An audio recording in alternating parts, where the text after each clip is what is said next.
Libya has been facing many challenges like political turmoil, civil war, but the major problem it is facing is water scarcity. About 75% of the Earth's surface is covered in water, with approximately 97% of that water being in the oceans. The remaining 3% of water is freshwater, but about 2.5% of that is locked up in ice caps and glaciers, leaving only 0.5% available as usable freshwater. Of that 0.5% of usable freshwater, about 70% is used for agriculture, 22% is used for industry, and only 8% is used for domestic purposes such as drinking and sanitation. Hello, namaste, friends. Welcome to my channel. Let's learn new today. History and discovery. In the 1950s and 1960s, geologists in Libya discovered vast reserves of 150,000 cubic kilometers fresh water beneath the Sahara Desert. Libyan leader Muammar Gaddafi envisioned a project that would bring this water to the coastal cities of Libya to provide reliable drinking water and support agriculture and industry. This is also called fossil water. The water found in Libya's Great Man-Made River Project comes from the Nubian Sandstone Aquifer System, NSAS. The Great Man-Made River Authority, GMRA, was established in 1983 to oversee the project's development and construction, which was split into 5 phases. Despite facing challenges, the project was largely successful in achieving its objectives, providing clean drinking water to millions of Libyans and supporting agriculture and industry in the region. The project remains an important symbol of Libyan innovation and ingenuity and has inspired similar water projects around the world. The underground aquifers that supply the Great Man-Made River Project in Libya were formed during the Paleozoic and Mesozoic periods, which spanned from about 541 to 66 million years ago. The water collected in these aquifers is estimated to be as much as 40,000 cubic kilometers, and some of it may be millions of years old. Construction and phases. The Great Man-Made River Project is a massive engineering project in Libya aimed at providing fresh water to the people of the country.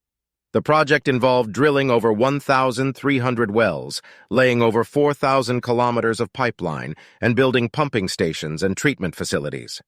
The project was divided into 5 phases, starting in 1984 and ending in 2010.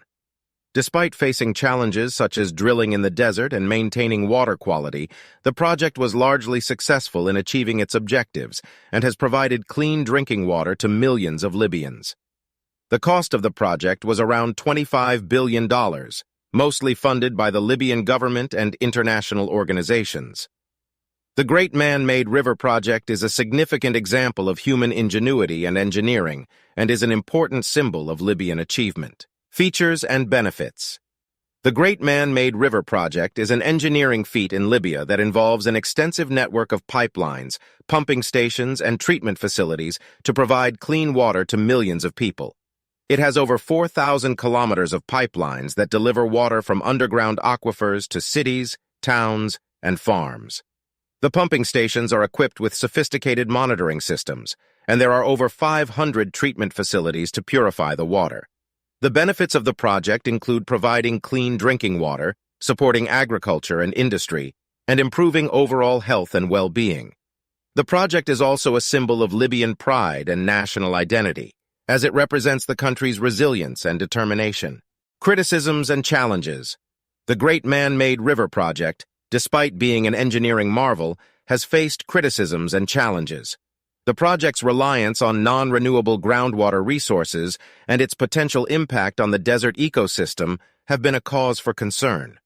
The government has taken steps to address these challenges, including establishing a regulatory framework for groundwater management, investing in research, and exploring alternative water sources such as desalination and wastewater reuse. Additionally, the government has implemented measures to mitigate the environmental impact of the project, including the establishment of protected areas and investing in renewable energy sources. Through these measures, the government aims to ensure the sustainability of the project while minimizing its environmental impact. Post-completion. There have been reports of pipeline leaks and bursts in the Great Man-Made River Project in the past. For example, in 2018, a pipeline burst occurred in the western part of the project, which led to a disruption in the water supply to several cities. However, the Libyan authorities have worked to address these issues and maintain the infrastructure of the project to ensure the continued delivery of water to the population. The Great Man-Made River Project is a remarkable engineering feat that has already provided clean drinking water to millions of people in Libya. However, only time will tell whether the project will continue to be successful and sustainable for future generations, or whether it will become another cautionary tale of a man-made mistake. It is up to us to learn from the successes and challenges of the project and use this knowledge to create a better future for ourselves and our planet.